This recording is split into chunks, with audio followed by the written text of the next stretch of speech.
Assalamualaikum warahmatullahi wabarakatuh. Halo teman-teman, perkenalkan saya Rani Lailatul Qadiyah dari Pendidikan Kimia Universitas Negeri Semarang, Program Pendidikan Profesi Guru Prajabatan tahun 2022. Kali ini saya akan memaparkan tutorial tentang persamaan laju reaksi dan faktor-faktor yang mempengaruhi laju reaksi, di mana nanti di dalamnya saya akan memaparkan sedikit teori mengenai laju reaksi, terutama bagaimana cara menentukan persamaan laju reaksi dan faktor-faktor yang mempengaruhi laju reaksi. Lanjut ke tutorial, mari kita mengingat kembali materi yang sudah kita pelajari sebelumnya.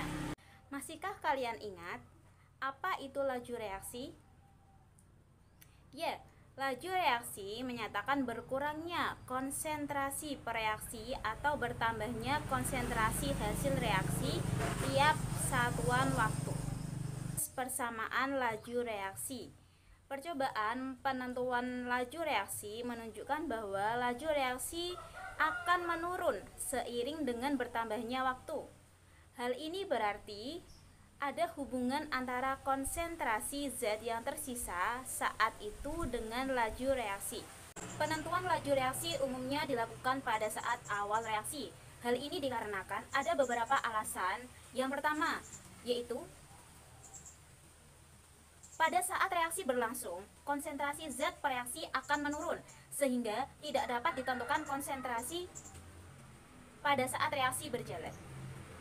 Kemudian yang kedua yaitu ada kemungkinan reaksi berbalik arah, yang mana yang awalnya akan menjadi, artinya produk akan berbalik lagi menjadi reaktan.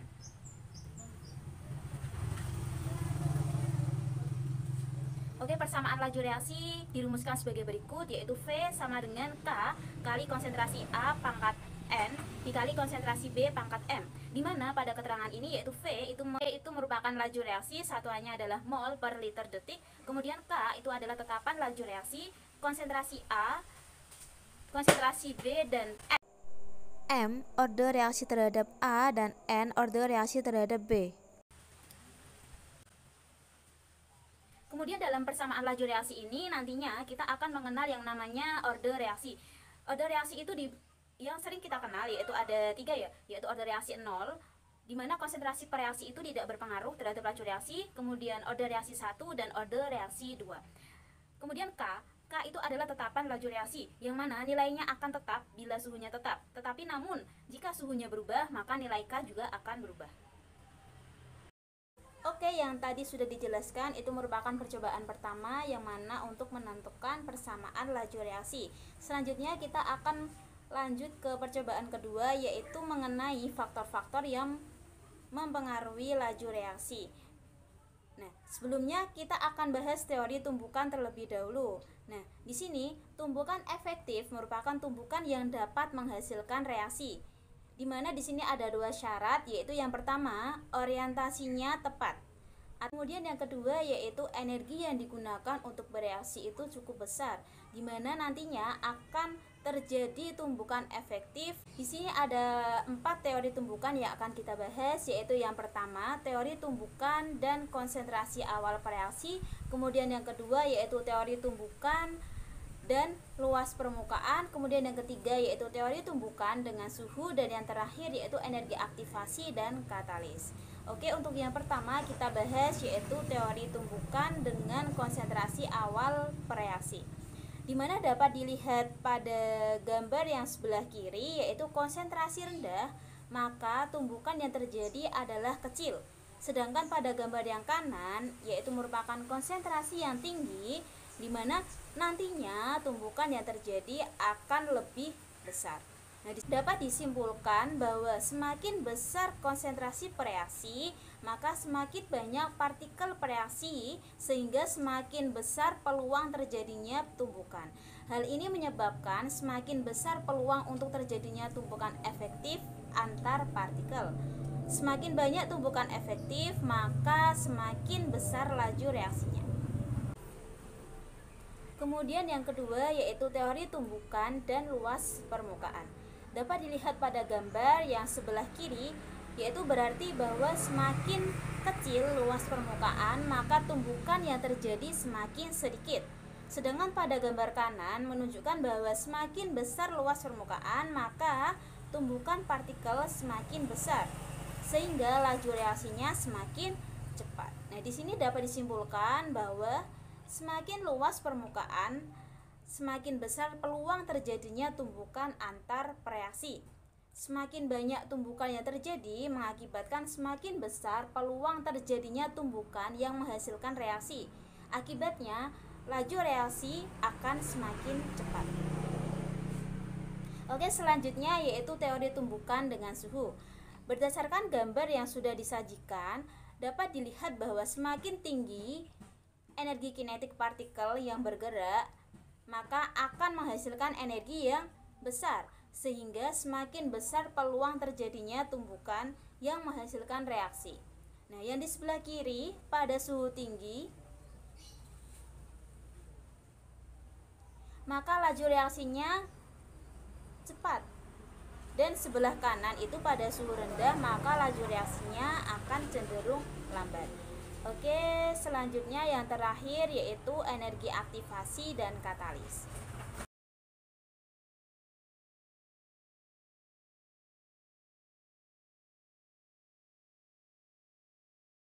Energi aktivasi merupakan energi minimum yang dibutuhkan untuk berlangsungnya suatu reaksi, di mana ini semakin rendah energi aktivasi, maka reaksi yang berlangsung itu lebih cepat. Nah, model teori tumbukan antar partikel dapat digambarkan sebagai bola yang akan menggelinding mencapai puncak lekukan atau keadaan transisi. Setelah mencapai keadaan transisi pun masih diperlukan energi agar bisa terlepas dari puncak lekukan tersebut, agar bisa menggelinding ke lereng bukit. Jika energinya tidak cukup, maka bola akan menggelinding kembali ke lekukan tersebut yang dapat dilihat pada gambar. Oke, pada gambar berikut ditunjukkan bahwa reaksi eksoterm dan reaksi endoterm. Nah, di sini dapat dilihat bahwa walaupun reaksi eksoterm melepas kalor, tetapi terdapat energi yang menghalangi sebesar energi aktivasi. Hal ini dapat digunakan untuk menjelaskan mengapa pada reaksi eksoterm yang melepas kalor tetap dibutuhkan energi untuk memicu terjadinya reaksi. Begitupun juga reaksi endoterm, dibutuhkan energi untuk mencapai kondisi transisi. Nah, untuk berikutnya yaitu beberapa reaksi yang sukar berlangsung disebabkan oleh tingginya energi aktivasi. Oleh karena itu, agar lebih mudah berlangsung reaksinya, maka dapat ditambahkan katalis. Katalis dapat mempercepat reaksi yaitu dengan cara mengubah jalannya reaksi, di mana jalur reaksi yang ditempuh tersebut mempunyai energi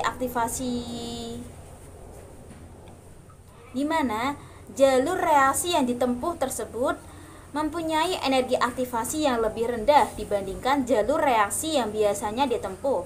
Jadi, dapat dikatakan bahwa katalis berperan dalam menurunkan energi aktivasi. Nah, dapat dilihat pada gambar.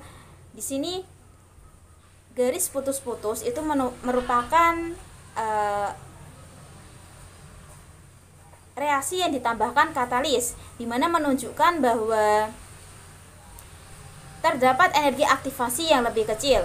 Kemudian untuk garis yang warna hitam di sini menunjukkan bahwa reaksi tidak diberikan katalis karena terdapat energi aktivasi yang lebih besar.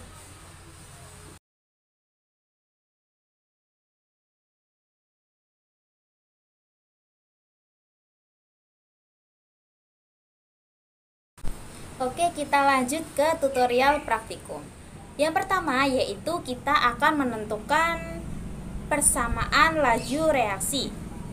Oke, dimana di sini disajikan alat-alat yang digunakan untuk praktikum menentukan persamaan laju reaksi, yaitu diantaranya ada gelas ukur 10 mili, gelas ukur 25 mili, corong, labu ukur 100 mili, stopwatch, neraca analitik untuk menimbang, dan tanda silang. gelas kimia.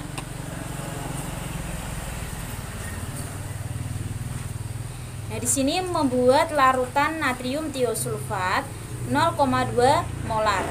Nah, yang pertama itu dilakukan menimbang sebanyak 4,95 gram kristal natrium tiosulfat pentahidrat menggunakan raca analitik. Kemudian larutkan kristal natrium tiosulfat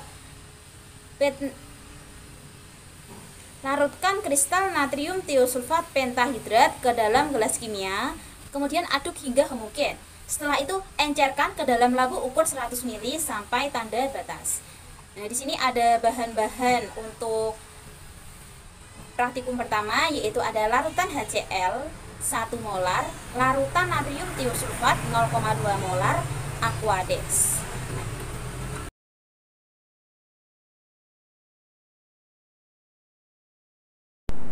Oke, untuk langkah pertama kita membuat tanda silang pada kertas putih.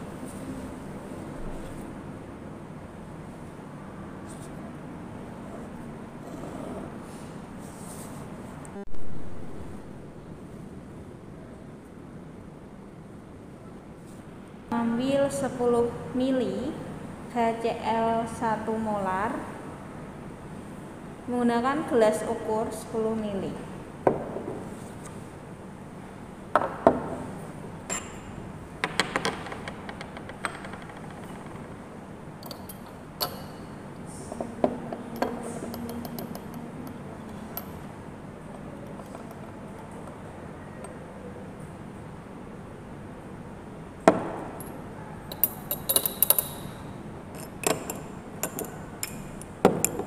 Oke, setelah itu kita letakkan ke gelas kimia yang di bawahnya diberi tanda silang.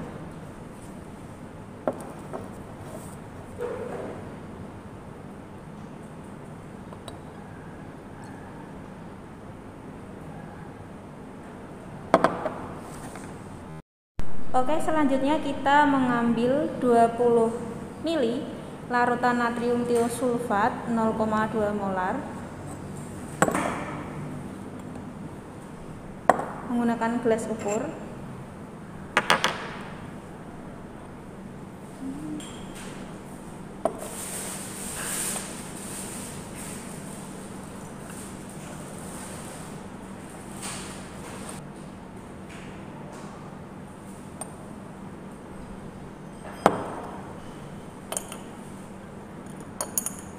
Jangan lupa kita lihatnya sejajar dengan cekungan.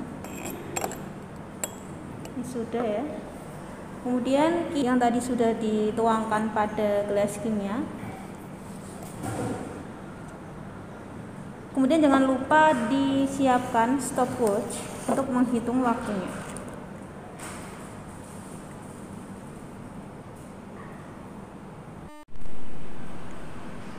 Kita campurkan, kemudian jangan lupa berbarengan dengan memencet stopwatch.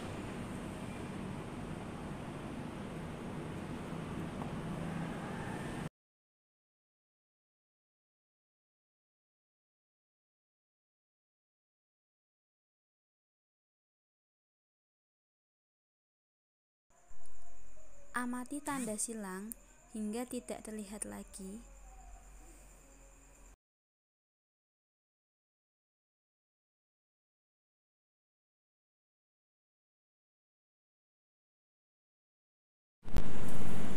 Ini adalah waktu untuk bereaksi.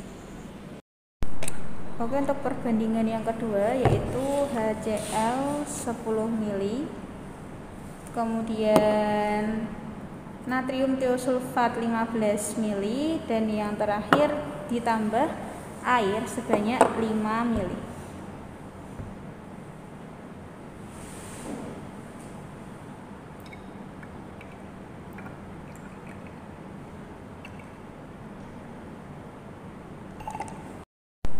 Tuangkan HCl 10 ml ke dalam gelas kimia yang ada tanda silangnya.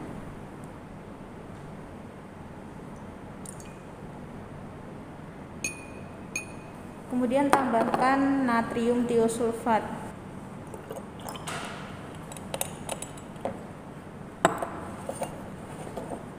dengan menggunakan stopwatch.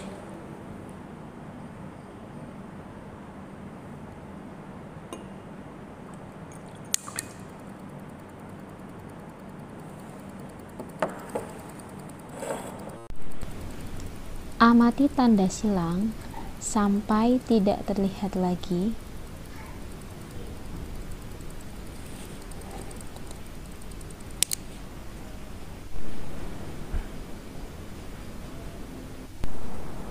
Oke, selanjutnya 10 dari natrium.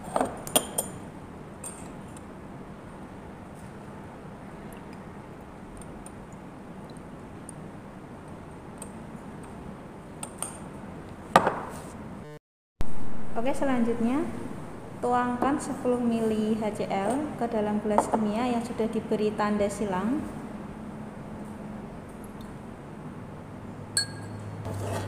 Kemudian kita hitung menggunakan stopwatch.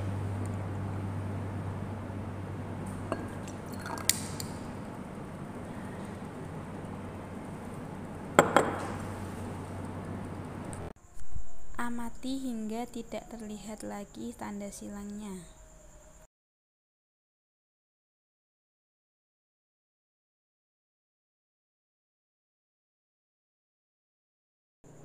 Waktu yang dibutuhkan untuk bereaksi.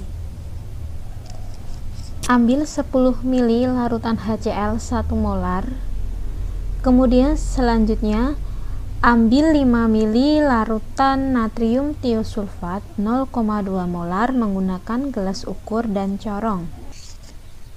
Amati dengan mata sejajar dan tambahkan 5 ml aquades. Kemudian siapkan tanda silang dan gelas kimia. Tuangkan 10 ml larutan HCl 1 molar ke dalam gelas kimia yang di bawahnya sudah diberikan tanda silang. Siapkan stopwatch.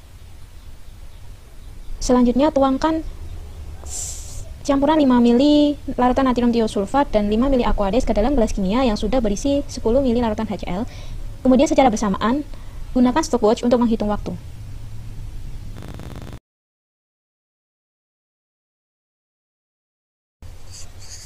Amati tanda silang hingga tidak terlihat lagi, kemudian catat waktunya pada tabel pengamatan.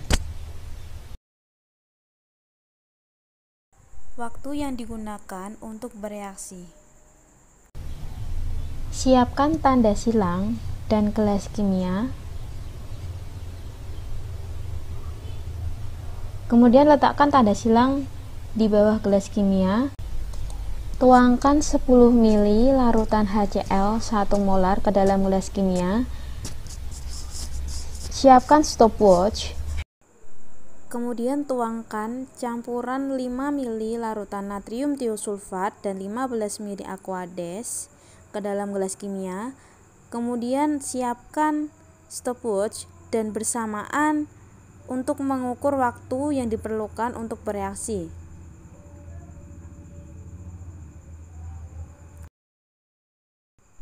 Amati tanda silang hingga tidak terlihat lagi dan catat waktu yang dibutuhkan untuk bereaksi pada tabel pengamatan. Berikut waktu yang dibutuhkan. Percobaan selanjutnya dengan variasi volume HCl. Siapkan 10 ml HCl 1 molar. Kemudian siapkan juga larutan natrium tiosulfat 20 ml 0,2 molar.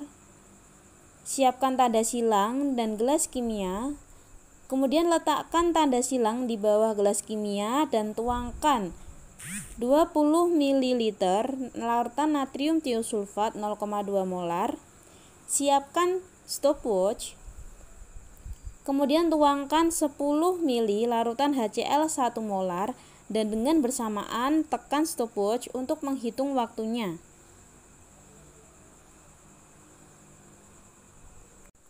Amati tanda silang hingga tidak terlihat lagi dan catat waktu yang dibutuhkan pada tabel pengamatan.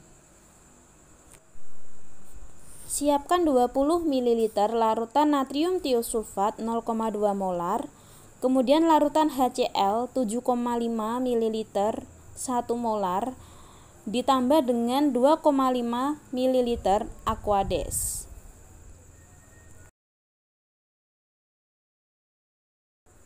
Siapkan tanda silang dan gelas kimia. Kemudian letakkan tanda silang di bawah gelas kimia. Siapkan juga stopwatch.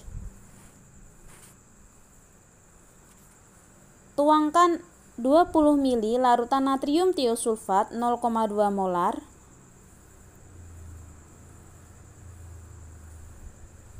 Siapkan stopwatch untuk menghitung waktu bersamaan dengan menuangkan campuran 7,5 ml HCl dengan 2,5 ml air atau Aquades.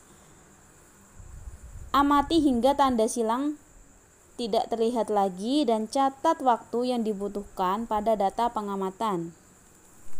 Siapkan 20 ml natrium tiosulfat 0,2 molar, 5 ml HCl 1 molar dicampur dengan 5 ml Aquades.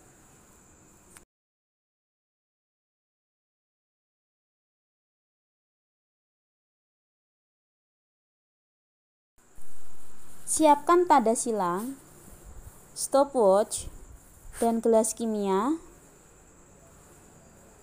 Kemudian letakkan tanda silang di bawah gelas kimia. Tuangkan 20 ml larutan natrium tiosulfat 0,2 molar ke dalam gelas kimia.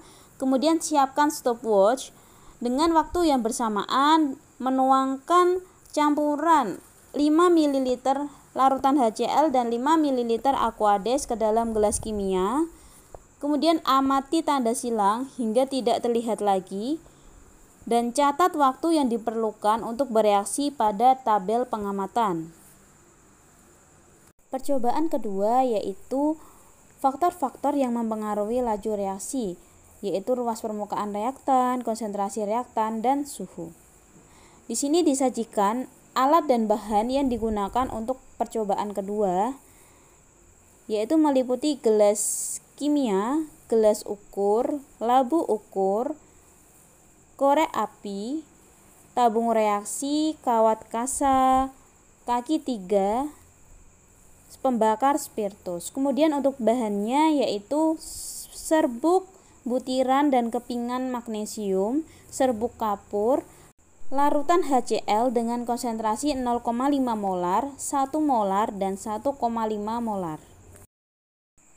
Tuangkan sebanyak 10 ml larutan HCl 0,5 molar ke dalam tabung reaksi. Tuangkan 10 ml larutan HCl 1 molar ke dalam tabung reaksi. Tuangkan 10 ml larutan HCl 1,5 molar ke dalam tabung reaksi. Tuangkan larutan natrium tiosulfat 0,2 molar sebanyak 10 ml ke dalam tabung reaksi.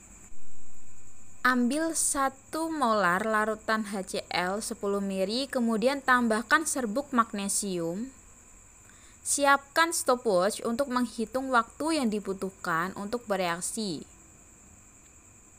Kemudian ambil larutan HCl 1 molar dan tambahkan butiran magnesium, kemudian siapkan stopwatch untuk menghitung waktu yang dibutuhkan untuk bereaksi. Ambil HCl 1 molar 10 ml pada tabung reaksi, kemudian tambahkan kepingan magnesium dan masukkan ke dalam tabung reaksi yang berisi HCl 10 ml. Kemudian siapkan stopwatch untuk menghitung waktu dan catat waktu yang dibutuhkan untuk bereaksi.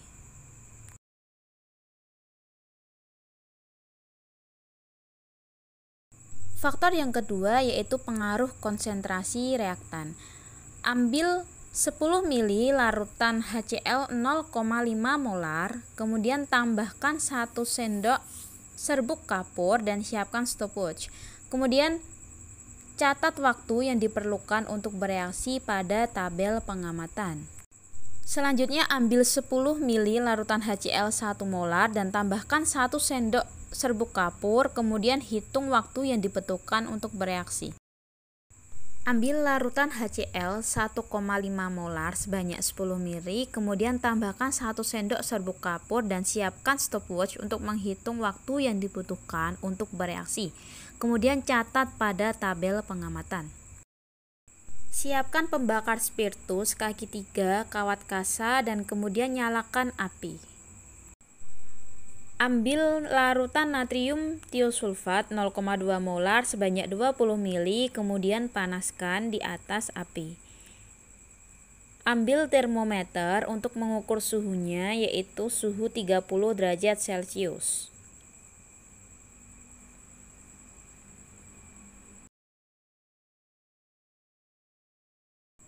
Amati suhu hingga mencapai suhu 30 derajat Celcius. Siapkan kertas putih, kemudian berilah tanda silang pada kertas putih. Setelah mencapai suhu 30 derajat Celcius, angkat larutan natrium tiosulfat dan letakkan di atas kertas yang sudah diberi tanda silang. Kemudian siapkan stopwatch dan masukkan 10 ml larutan HCl 1 molar ke dalam gelas kimia. Amati tanda silang hingga sudah tidak terlihat lagi dan catat waktu yang diperlukan untuk bereaksi. Ambil 20 ml larutan natrium tiosulfat dan panaskan di atas api. Ambil termometer untuk mengukur suhu. Suhu yang diukur yaitu suhu 40 derajat Celcius.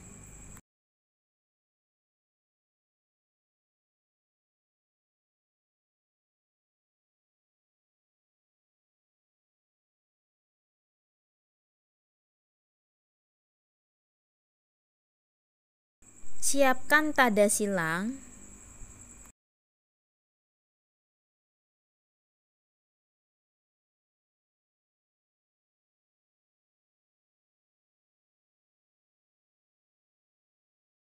Amati suhu hingga mencapai 40 derajat Celcius.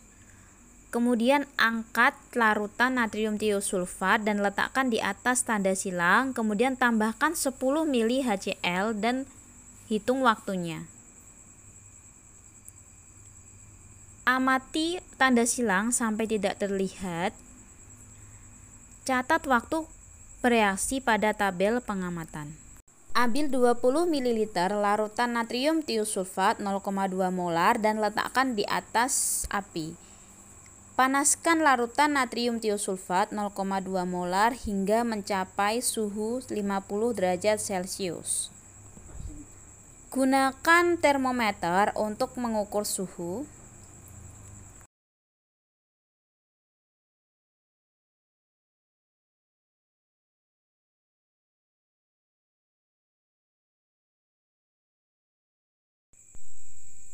Amati suhu hingga mencapai 50 derajat Celcius. Kemudian siapkan tanda silang pada kertas putih. Setelah mencapai suhu 50 derajat Celcius,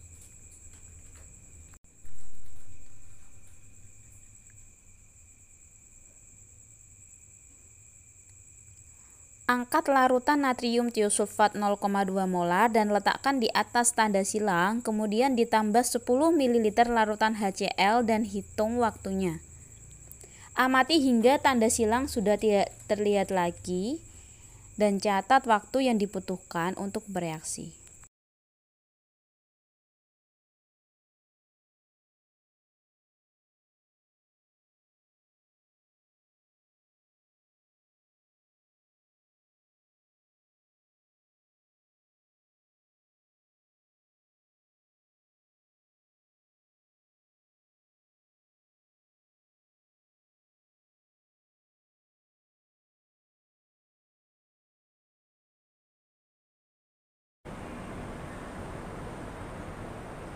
Oke, terima kasih teman-teman sudah melihat videonya sampai habis. Semoga dapat memberikan wawasan dan manfaat untuk kita semua. Terima kasih. Wassalamualaikum warahmatullahi wabarakatuh. Dadah.